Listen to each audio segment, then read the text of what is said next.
go ahead. Thank you. Yeah, hi. Yeah. Congrats, Angeli, Rob, and Direct Roman Perez Jr., ang bongga. Ito yung, ang title, Unang Tikim, pero ito yung unang Viva Max movie na ipapalabas sa mga sinihan.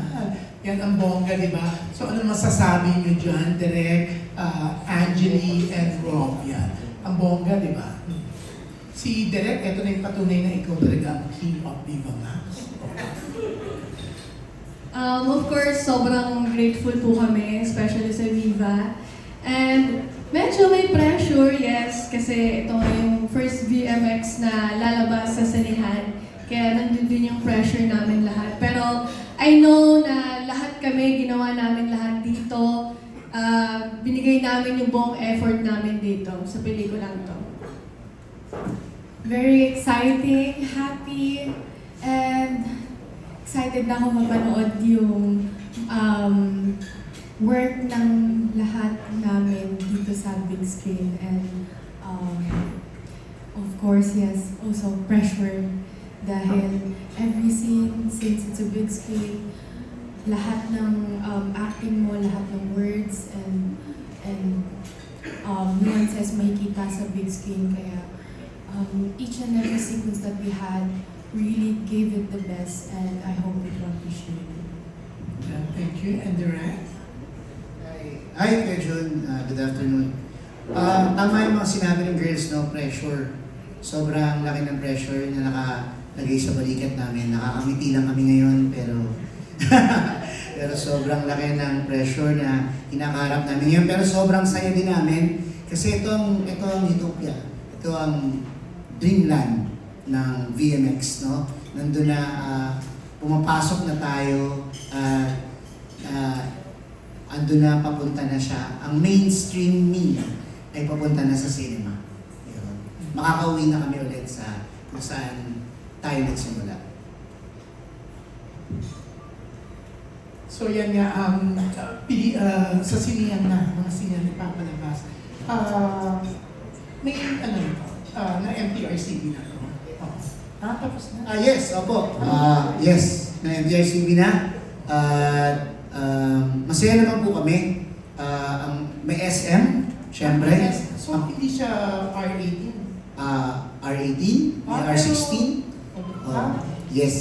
At maraming salamat sa Viva Films at sa MTRCB kasi ito na siguro ang pinakamatapang na pelikulang lalabas sa Pilipinas ngayong season na ito.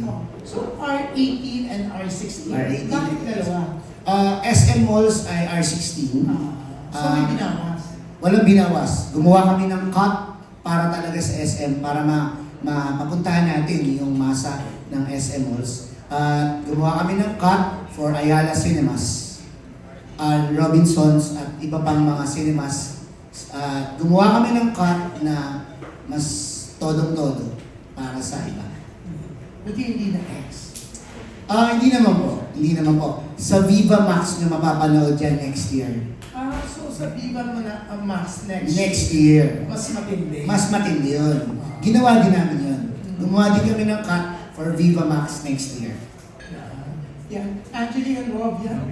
Pati pala sa SM, no? Oo. Parang ito, sa tagal ng panahon, ngayon lang ulit may sex movie na ipapalabas sa SM. Di ba? Oo. So yan, anong take niyo doon? Rob, Angeli,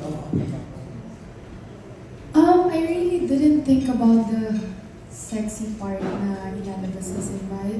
My heart and my mind was all about the acting and how hard we did it, and even the sexy is there.